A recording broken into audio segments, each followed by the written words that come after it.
tensions between Washington and Ottawa are once again in the spotlight after U.S. President Donald Trump abruptly withdrew Canada's invitation to join his newly announced Board of Peace. The decision follows sharp rhetoric from Canadian Prime Minister Mark Carney and growing international skepticism about the board's purpose, structure, and compatibility with the United Nations system.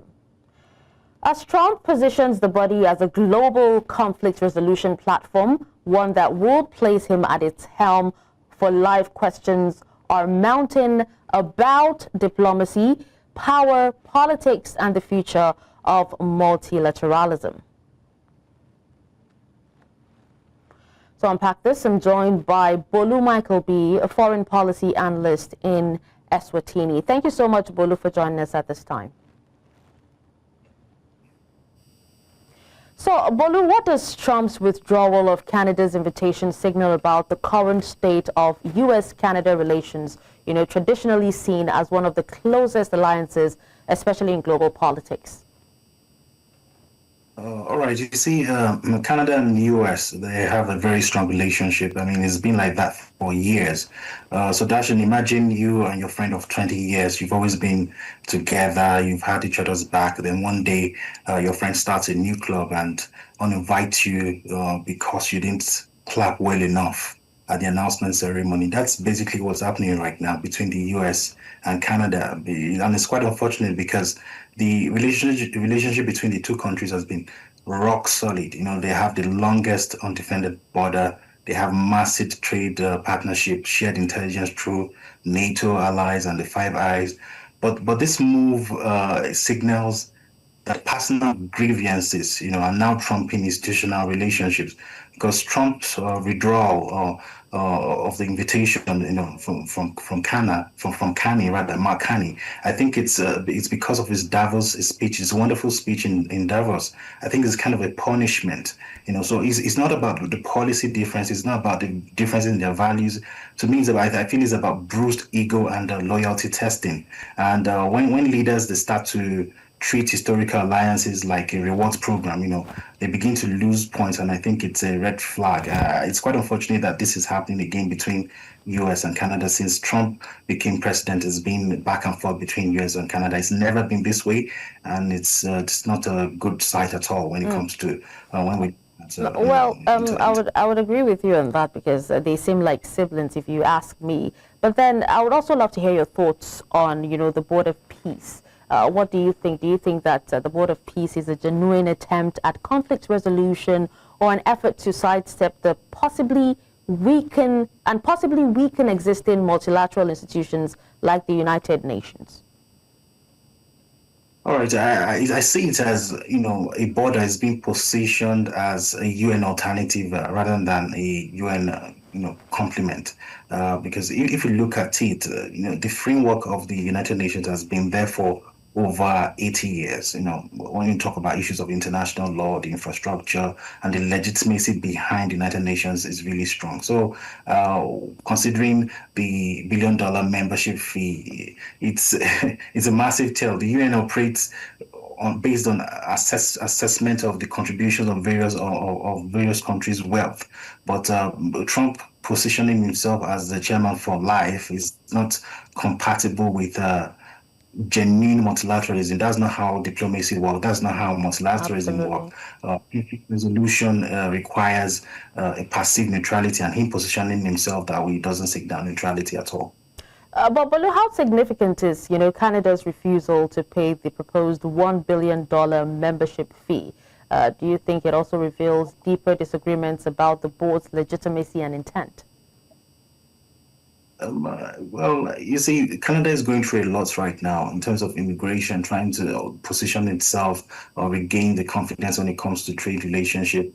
They rather use that $1 billion for something else, to social welfare, education, or health system within the country. Their Canada's priority right now is not a board of peace. The entire budget of Canada for UN peacekeeping is around $350 million annually. So the membership is costing nearly 3 times that of what they usually spend. So putting that in an untested body that does not have a clear mandate or strong legitimacy, it's not wise in my opinion. And I think it's McCartney has done the right thing by declining to put such amount of money into Trump's board.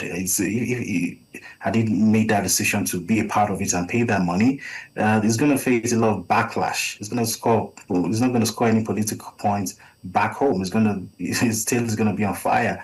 So I think it's a good decision on him. It's in line with Canada's principle of multilateralism. All right. Now, aside Canada, why have major global powers, I'm talking about China, Russia, France, and even the UK, why have they so far declined to commit?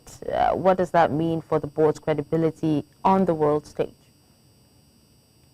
If you look at the relationship between China, Russia, and the United States, I mean, there's a pattern. They're always more or less like opposite of each other. I would have been a major surprise to have them become a part of a board that Trump will be their head. They're not going to legitimize a US-led structure where they will be junior partners. And they as well, they've tried to build alternative power blocks like the BRICS, the Shanghai Cooperation. And they wouldn't sit in a boardroom where Trump is dictating to them. And France and UK, they're allies with the United States traditionally, and they're also UN Security Council members. So it wouldn't make sense for them to leave their permanent Security Council seat for a board membership that does not have a clear authority. So it's just consistent with their own foreign policy and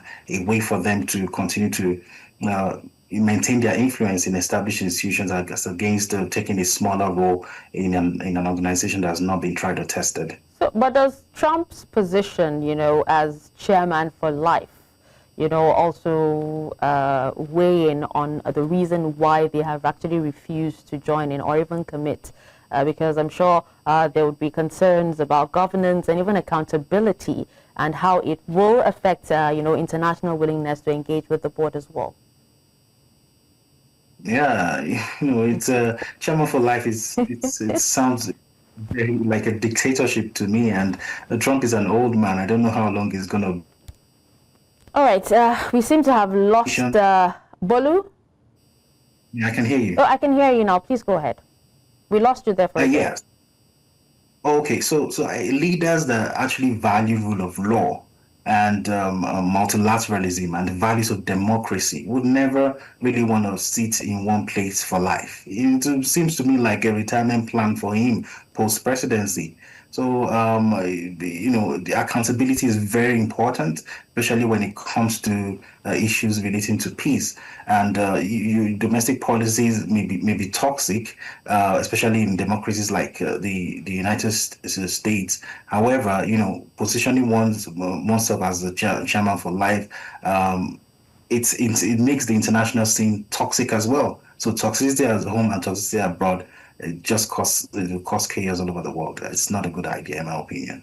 All right, well, just before we let you go, do you think that the EU's cautious openness, to working with the Board of Peace in Gaza coexists with its stated doubts about the board's charter and also its scope?